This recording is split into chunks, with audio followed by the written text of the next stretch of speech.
கரூரில் நடந்த பரப்புரைக்கு உள்நோக்கத்துடன் அனுமதி வழங்கப்பட்டதாக தாவேகா தரப்பில் குற்றச்சாட்டு உயர்நீதிமன்றத்தில் முன்வைக்கப்பட்டிருக்கிறது. கரூர் கூட்டல் நெரிசல் தொடர்பாக விசாரணை நடைபெற்று வரக்கூடிய நிலையில் பிரச்சாரத்திற்கு ஒரு நாளைக்கு முன்புதான் அனுமதி வழங்கப்பட்டதாக தாவேகா தரப்பில் வாதமானது முன்வைக்கப்பட்டிருக்கிறது. உள்நோக்கத்துடன் தான் கரூர் பிரச்சாரத்திற்கு அனுமதி வழங்கப்பட்டதாக தாவேகா தரப்பு தெரிவித்திருக்கிறது. கூடுதல் விவரங்களை செய்தியாளர் ராஜேஷ் வழங்க கேட்கலாம். ராஜேஷ், இது தொடர்பான மேலும் தகவல்கள். சரவணன் வணக்கம். தமிழக வெற்றி கழகம் சார்பாக இந்த பிரச்சாரத்திற்கு கடுமையான நிபந்தனைகள் விதிக்கப்படுவதை எதிர்த்து தமிழக வெற்றி கழகம் சார்பாக தொடரப்பட்ட வழக்கு என்பது சென்னை உயர்நீதிமன்றத்தில் நடைபெற்று வருகிறது. காரசாரமான அந்த விவாதம் என்பது தற்பொழுது முன்வைக்கப்பட்டு வருகிறது. பிரச்சாரத்திற்கு பாரபட்சமின்றி அனுமதி வழங்க மனுவில் கோரிக்கை விடுக்கப்பட்டிருந்தது. பிரச்சாரத்திற்கு ஒரு நாள் முன்புதான் அந்த அனுமதி என்பது வழங்கப்பட்டது. குறிப்பாக இந்த கரூர் சம்பவத்தை மேற்கோள் காட்டி தமிழக வெற்றி கழகம் ஒரு மனுவினை அளித்திருந்தார்கள். கிட்டத்தட்ட அந்த கூட்ட நெரிசலில் சிக்கி 41 பேர் பலியான சம்பவம் என்பது தமிழகம் முழுவதுமே ஒரு அதிர்ச்சியை ஏற்படுத்தியிருந்த சூழ்நிலையில் தற்பொழுது இந்த மனு என்பது முக்கியத்துவம் வாய்ந்ததாக பார்க்கப்படுகிறது. அதே நேரத்தில் தமிழக வெற்றி கழகம் சார்பாக பல்வேறு கோரிக்கைகள், வாதங்கள் முன்வைக்கப்பட்டு வருகின்றன. அனுமதி வழங்க கோரி முன்கூட்டியே அளித்த விண்ணப்பத்தை பரிசீலிக்க கோரி மனு தாக்கல் செய்யப்பட்டிருந்தது. முன்கூட்டியே அனுமதி அளித்திருந்தால் இந்த அசம்பாவித சம்பவம் நடந்திருக்காது என்று தமிழக வெற்றி கழகம் தரப்பிலிருந்து உயர்நீதிமன்றத்தில் தெரிவிக்கப்பட்டிருக்கிறது. அதே போல இந்த வழக்கு எச்சரிக்கையுடனும் கவனமுடனும் கையாளுகிறோம் என்று தலைமை நீதிபதி சுட்டிக்காட்டியிருக்கிறார். எல்லா கட்சிகளுக்கும் முன்கூட்டியே அனுமதி வழங்க வேண்டும் என்பது தலைமை நீதிபதியினுடைய அந்த கருத்தாக இருக்கிறது. அதே போல சில கட்சிகளுக்கு 11 நிபந்தனைகள் விதிக்கப்படுகின்றன. சில கட்சிகளுக்கு எந்த விதமான நிபந்தனையும் விதிக்கப்படவில்லை என்று தமிழக வெற்றி கழகம் சார்பாக சுட்டிக்காட்டப்பட்டிருக்கிறது. ஏற்கனவே அவர்களை பொறுத்த வரைக்குமே கரூர் தொடர்ச்சியாக இந்த தமிழக வெற்றி கழகம் எடுக்கக்கூடிய அந்த பிரச்சாரத்திற்கு நிபந்தனைகள் என்பது கடுமையான நிபந்தனைகள் விதிக்கப்பட்டிருந்தது. அதாவது விஜய் அவர்கள் அந்த பிரச்சார வாகனத்தின் மேல் நின்று, அதாவது எங்கு பிரச்சாரம் செய்கிறாரோ அங்கு வந்துதான் அவர் பேச வேண்டும். அதே போல அந்த பிரச்சார வாகனத்திற்குள்ளவே அவர் இருக்க வேண்டும், மக்களை சாலையில் சந்திக்கக்கூடாது உள்ளிட்ட பல்வேறு நிபந்தனைகள் தொடர்ச்சியாக அவருக்கு விதிக்கப்பட்டிருந்தது. அந்த நிபந்தனைகளை சுட்டிக்காட்டி தமிழக வெற்றி கழகம் தரப்பு சார்பாக வாதங்கள் முன்வைக்கப்படுகிறது. அதே போல பாதிக்கப்பட்டவர்களை சந்திக்க அனுமதி கோரி விண்ணப்பித்தும் அரசு பரிசீலனைக்கு எடுத்துக் கொள்வது இல்லை என்று தமிழக வெற்றி கழகம் தரப்பில் தெரிவிக்கப்பட்டிருக்கிறது. ஏனென்றால் பாதிக்கப்பட்டவர்களை நேரடியாக மாமல்லபுரத்திற்கு அழைத்து நடிகர் விஜய் அவர்கள் சந்தித்து வருகிறார். இந்த நிலையில்தான் இது தொடர்பான அந்த வழக்கு வரும்பொழுது அதை சுட்டிக்காட்டியிருக்கிறார்கள். பாதிக்கப்பட்டவர்களை சந்திக்க அனுமதி கோரி விண்ணப்பித்தும் அரசு பரிசீலனைக்கு எடுத்துக்கொள்வது இல்லை என்ற அந்த குற்றச்சாட்டை நீதிமன்றத்திலே அவர்கள் பதிவு செய்திருக்கிறார்கள். எத்தனை நாட்களுக்கு முன்பு அனுமதி கோரி விண்ணப்பங்கள் சமர்ப்பிக்க வேண்டும் என்று தலைமை நீதிபதி கேட்டிருக்கிறார். சட்டப்படி 10 நாட்களுக்கு முன்பாக இந்த விண்ணப்பங்களை சமர்ப்பிக்க வேண்டும் என்று அரசு தரப்பிலிருந்து தெரிவிக்கப்பட்டிருக்கிறது. வழிகாட்டு விதிமுறைகளை வகுக்காவிட்டால் உத்தரவு பிறப்பிக்க நேரிடும் என்று தலைமை நீதிபதி அரசுக்கு எச்சரிக்கை விடுத்திருக்கிறார். ஏற்கனவே தமிழக சட்டப்பேரவையில் இது தொடர்பாக முதலமைச்சர் சில கருத்துக்களை தெரிவித்திருந்தார். அந்த கருத்துக்களின்படி, அதாவது இந்த ரோட் ஷோ உள்ளிட்ட கட்சிகளுக்கு நடத்துவதற்கான அந்த விதிமுறைகள் வகுக்கப்படும். அதற்காக அனைத்து கட்சி கூட்டங்கள் கூட்டப்படும். அனைத்து கட்சி கூட்டத்தின் இடையே அந்த விதிமுறைகள் என்பது வகுக்கப்படும் என்று அவர் ஏற்கனவே தெரிவித்திருந்தார்.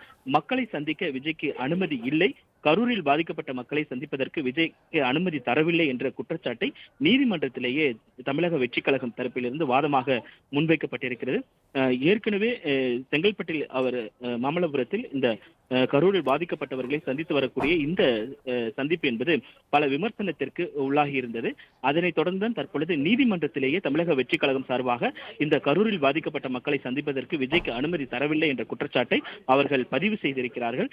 ஏனென்றால் கரூர் செல்லும் பொழுது விஜய்க்கு தேவையான அந்த பாதுகாப்பு ஏற்பாடுகளை அங்கு இருக்கக்கூடிய காவல்துறையை செய்து கொடுக்க வேண்டும் என்று அவர்கள் அனுமதி கோரியிருந்தார்கள். ஆனால் அதற்கான அனுமதியை காவல்துறை வழங்கவில்லை என்ற குற்றச்சாட்டை முன்வைத்திருக்கிறார்கள். அதே போல காவல்துறை, மாநகராட்சி, தீயணைப்புத்துறை, மருத்துவத்துறை உள்ளிட்டோரிடம் ஆலோசித்துதான் விதிமுறைகளை வகுக்க வேண்டும், உரிய கால அவகாசம் வழங்க வேண்டும் என்று தமிழக அரசு சார்பாக தலைமை நீதிபதியிடம் கோரிக்கை வைத்திருக்கிறார்கள். இதே கோரிக்கையை தான் ஏற்கனவே முதலமைச்சர் அவர்களும் சுட்டிக்காட்டியிருந்தார்கள். ஏனென்றால் இந்த ஒரு கூட்டம் அரசியல் கட்சிகள் சார்பாக ஒரு கூட்டம் நடைபெறுகிறது என்றால் அனைத்து துறையும் ஒருங்கிணைந்துதான் செயல்பட வேண்டியது இருக்கிறது.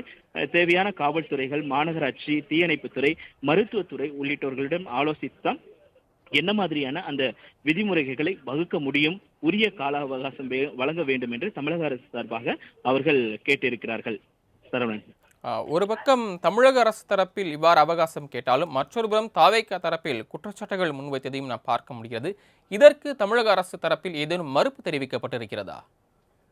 அஹ் குறிப்பாக இந்த சந்திப்பு மக்களை சந்திக்க அனுமதிக்கவில்லை என்ற குற்றச்சாட்டு தமிழக அரசு சார்பாக தமிழக வெற்றி கழகம் சார்பாக ஏற்கனவே வைக்கப்பட்ட பொழுது அவ்வாறல்ல, நாங்கள் மனுவை ஆராய்ந்து அதற்கான அனுமதிகளை வழங்குவதற்கான நடவடிக்கைகளை மேற்கொண்டிருந்தோம் என்று அவர்கள் தரப்பிலிருந்து தெரிவிக்கப்பட்டிருந்தது. ஏனென்றால் தொடர்ச்சியாக தமிழக வெற்றி கழகத்தினுடைய அடுத்த கட்ட செயல்பாடுகள் என்ன, அடுத்த கட்ட நகர்வுகள் என்ன என்பது பெரிய ஒரு கேள்விக்குறியாக இருந்தது. ஏனென்றால் கரூரில் பாதிக்கப்பட்ட மக்களின் அந்த குடும்பத்தினரை சந்தித்த பிறகுதான் அடுத்த கட்ட நடவடிக்கைகள் என்ன என்று தமிழக வெற்றி கழகம் சார்பாக தெரிவித்திருந்தார்கள்.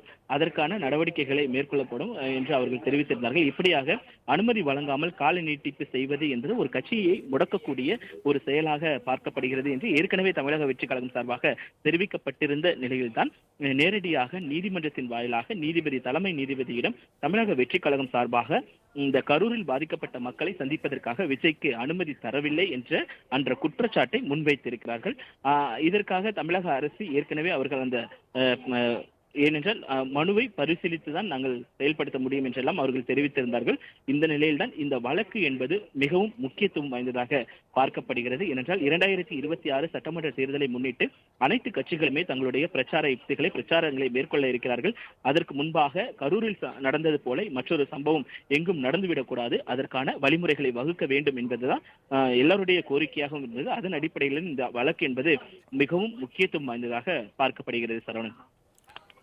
ராஜேஷ், அதே நேரத்தில் இந்த வழக்கில் அதிமுக தரப்பும் ஒரு பிரதான மனுதாரராக இருக்கிறது. அந்த வகையில் அதிமுக தரப்பில் என்ன வாதம் முன்வைக்கப்பட்டது? அதற்கு பிரதிவாதமாக தமிழக அரசு தரப்பில் ஏதேனும் வாதம் முன்வைக்கப்பட்டதா? பிரதான எதிர்க்கட்சியாக இருக்கக்கூடிய அதிமுக தரப்பில் வாதங்கள் முன்வைக்க அனுமதிக்க வேண்டும் என்று அவர்கள் கேட்டிருந்தார்கள். இந்த கரூர் விவகாரம் தொடர்பாக ஏற்கனவே களத்தில் நாங்கள் இருக்கிறோம். ஏனென்றால் தமிழக வெற்றி கழகத்தை போலவே நாங்களும் பாதிக்கப்பட்டிருக்கிறோம் என்றால் எங்களுடைய பொதுச் செயலாளராக இருக்கக்கூடிய எடப்பாடி கே பழனிசாமி செல்லுகின்ற இடங்களில் முறையான பாதுகாப்புகள் வழங்கப்படுவதில்லை, முறையான இடங்கள் அந்த பிரச்சாரத்துக்கான இடங்கள் அளிக்கப்படவில்லை என்று அதிமுக தொடர்ச்சியாக குற்றச்சாட்டை முன்வைத்து வரக்கூடிய சூழ்நிலையில் இந்த கரூர் சம்பவம் தொடர்பாக ஏராளமான ஆதாரங்கள் தங்களிடம் இருப்பதாக அதிமுக தரப்பிலிருந்து முறையிடப்பட்டிருக்கிறது. அவர்களுடைய வாதத்தையும் எங்களுடைய வாதத்தையும் கேட்க வேண்டும் என்று அவர்கள் ஏற்கனவே தலைமை நீதிபதியிடம் முறையிட்டிருக்கிறார்கள். அதன் அடிப்படையில் அவர்களுடைய தரப்பு வாதங்கள் கேட்கப்படுமா என்பது நாம் பொறுத்திருந்துதான் பார்க்க வேண்டும். அதிமுகவை பொறுத்த வரைக்குமே ஏற்கனவே அந்த வேலுச்சாமிபுரத்தில் அவர்களுக்கான அந்த அனுமதி மறுக்கப்பட்டிருந்தது. 2021 அந்த அனுமதி மறுக்கப்பட்டிருக்கக்கூடிய சூழ்நிலையில் தான் தமிழக வெற்றி கழகத்திற்கு அந்த அனுமதி என்பது அளிக்கப்பட்டிருந்தது. இதில் ஒரு உள்நோக்கம் இருப்பதாக ஏற்கனவே அவர்கள் குற்றம் சாட்டியிருந்தார்கள். தொடர்ச்சியாக இந்த கரூர் சம்பவத்திற்கு போலீஸ் தான் காரணம், அதாவது காவல்துறையினர் தான் முழுக்க காரணம், அவர்களுடைய அந்த செயல்பாடு இன்மைதான் காரணம் என்று அதிமுக சார்பில் இருந்து குற்றச்சாட்டுகள் முன்வைத்து வரக்கூடிய சூழ்நிலையில் அவர்களும் எங்களை பிரதிவாதிகளாக சேர்க்க வேண்டும், எங்களுடைய வாதங்களையும் நாங்கள் அனுமதிக்க வேண்டும் என்று அவர்கள் கேட்டிருக்கிறார்கள். ஏனென்றால் நாங்கள் தான் பிரதான எதிர்க்கட்சியாக இருக்கிறோம், அடுத்தடுத்து பிரச்சாரத்தை மேற்கொண்டு வருகிறோம். அதனால் எங்களுடைய தரப்பு வாதத்தையும் கேட்க வேண்டும் என்று அவர்கள் சொல்லியிருக்கிறார்கள். தற்பொழுது தமிழக வெற்றி கழகத்தினுடைய தரப்பு வாதமும் அதே நேரத்தில் அரசு தரப்பில் இருந்து பதிலடியும் அதே போல தலைமை நீதிபதி தன்னுடைய கருத்தையும் தெரிவித்து வருகிறார். தாங்கள் வழங்கிய விரிவான தகவல்களுக்கு நன்றி ராஜேஷ்.